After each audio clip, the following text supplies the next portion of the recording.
తాకట్లో ఉన్న మీ బంగారాన్ని విడిపించి ఆ రోజు ఆన్లైన్ రేటుకి కొంటాం. Sharma gold company. తెలంగాణ రాజకీయాల్లో ప్రకంపనలు పుట్టిస్తున్న ఫోన్ ట్యాపింగ్ కేసులో ఊహించని మలుపు. ఈ కేసులో విచారణ ముమ్మరం చేసింది సిట్. ఏకంగా మాజీ ముఖ్యమంత్రి బీఆర్ఎస్ అధినేత కేసీఆర్ కు నోటీసులు జారీ చేశారు. నందినగర్ లోని ఆయన నివాసానికి చేరుకున్న అధికారులు నోటీసులు ఇచ్చారు. ఇప్పటికే కేటీఆర్, హరీష్ రావుని విచారించిన అధికారులు ఇప్పుడు నేరుగా గులాబీ బాస్ ను టార్గెట్ చేయడం రాష్ట్ర వ్యాప్తంగా హాట్ టాపిక్ అయినటువంటి పరిస్థితి. గత ప్రభుత్వ హయాంలో జరిగిన ఫోన్ల నిఘా వ్యవహారంలో కీలక సూత్రధారులను పట్టుకునే పనిలో సిట్ ఉంది. మాజీ ముఖ్యమంత్రి కేసీఆర్ కు 160 సిఆర్పిసి కింద నోటీసులు ఇచ్చింది. అరెస్ట్ అయిన పోలీసు అధికారుల వాంగ్మూలాలు, ఇప్పటికే విచారణ ఎదుర్కొన్న కీలక నేతల సమాచారం ఆధారంగా కేసీఆర్ ను ప్రశ్నించబోతున్నారు. ప్రభుత్వ యంత్రాంగం అధికార దుర్వినియోగం చేస్తోందని చెప్పి ఒకవైపు విమర్శలు బీఆర్ఎస్ నుంచి కూడా వస్తూ ఉన్నాయి. ప్రభుత్వ యంత్రాంగం దుర్వినియోగం వెనుక అసలు మాస్టర్ మైండ్ ఎవరు ఉన్నారు అన్న కోణంలో అప్పుడు ప్రభుత్వంలో ఉన్న వాళ్ళు ఎవరు నడిపించారు అన్నది కూపీ లాగే పనిలో ప్రస్తుత అధికార యంత్రాంగం ఉంది. తెలంగాణలో ఫోన్ ట్యాపింగ్ సెగలు పీక్ స్టేజ్ కు చేరుకున్నాయి. బీఆర్ఎస్ అగ్రనేతలు వరుసగా సిట్ విచారణకు హాజరవుతున్నటువంటి నేపథ్యంలో ఇప్పుడు స్వయంగా కేసీఆర్ కే నోటీసులు అందటం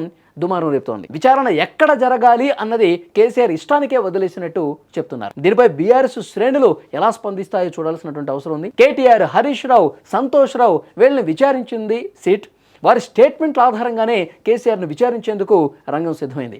నిధుల మళ్లింపు, ప్రతిపక్షాల వ్యూహాల ట్యాపింగ్, సీఎంఓ పాత్రపై అధికారులు కేసీఆర్ని ప్రశ్నిస్తారని సమాచారం. గతంలో కాంగ్రెస్ పార్టీ ప్రతిపక్షంగా ఉన్నప్పుడు, బీఆర్ఎస్ అధికారంలో ఉన్నప్పుడు ఇటు కాంగ్రెస్ పార్టీలో ఉన్నటువంటి ముఖ్య నాయకులు రేవంత్ రెడ్డి కావచ్చు, ఆ పార్టీలో అప్పుడు ప్రతిపక్ష నాయకులు చాలా యాక్టివ్గా కీ రోల్ పోషిస్తున్నటువంటి వాళ్ళు ఎవరైతే ఉన్నారో వాళ్ళు, వాళ్ళ ఫ్యామిలీ మెంబర్స్, అలాగే చాలామంది వ్యాపారస్తుల ఫోన్లు, అలాగే సినిమా ఇండస్ట్రీకి సంబంధించినటువంటి హీరోయిన్ల ఫోన్లు ఇవన్నీ కూడా ట్యాప్ చేశారు. వాళ్ళ సమాచారం తెలుసుకున్నారు. వాళ్ళ సమాచారం తెలుసుకుని వాళ్ళ నిధుల కట్టడి చేశారు. వాళ్ళ వ్యూహాలు తెలుసుకున్నారు. అప్పటి ప్రతిపక్షాన్ని తీవ్రంగా ఈ ఫోన్ ట్యాపింగ్ సమాచారం ఆధారంగా ఇబ్బంది పెట్టారు అన్నది పెద్ద ఎత్తున వార్తలు హల్చల్ చేసినటువంటి పరిస్థితి ఉంది. అందుకే ఇప్పుడు కాంగ్రెస్ ప్రభుత్వం ఏర్పడ్డ తర్వాత ఒక సిట్ని ఏర్పాటు చేశారు. సిట్ ఏర్పాటు చేసిన తర్వాత ఇందులో కీలకంగా ఎవరైతే ఉన్నారో ఎస్ఐబి చీఫ్ ప్రభాకర్ రావు దగ్గర నుంచి అప్పుడు కీలకంగా వ్యవహరించినటువంటి పోలీసు ఉన్నతాధికారులు వాళ్ళని కూడా అరెస్ట్ చేశారు, విచారించారు. వాళ్ళు ఇచ్చినటువంటి సమాచారం ఆధారంగా ఇప్పుడు ప్రభుత్వ పెద్దల్ని,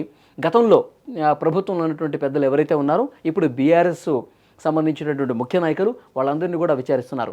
అయితే ఒక పెద్ద ఆయన ఇది ఎంత వెనకాల ఉండి నడిపించారు అని ఒక వార్తలు పోలీసు ఉన్నతాధికారులను విచారించినప్పుడు బయటకు వచ్చిన నేపథ్యంలో ఆ పెద్ద ఆయన ఎవరు, ఆ ఎవరు ఆదేశాలతో మీరు ఈ ఫోన్ ట్యాపింగ్ చేశారు, ఎవరి ఆదేశాలతో ప్రతిపక్షాలను మీరు అప్పుడు ఇబ్బంది పెట్టారు, ఇంత అక్రమ పద్ధతిన చట్ట వ్యతిరేకంగా ఈ విధంగా ఫోన్ ట్యాపింగ్ చేయమని ఎవరు చెప్పారు, ఇవన్నీ కూడా కొన్ని క్లియర్గా ఆధారాలు సేకరించే పనిలో ప్రస్తుతం సీటు ఉంది. అయితే దీన్ని తీవ్రంగా కొట్టిపడేస్తోంది ప్రతిపక్ష బీఆర్ఎస్. ఎందుకంటే రాష్ట్రంలో అనేక సమస్యలు ఉన్నాయి, ప్రజలు అనేక సమస్యలతో ఇబ్బంది పడుతూ ఉన్నారు.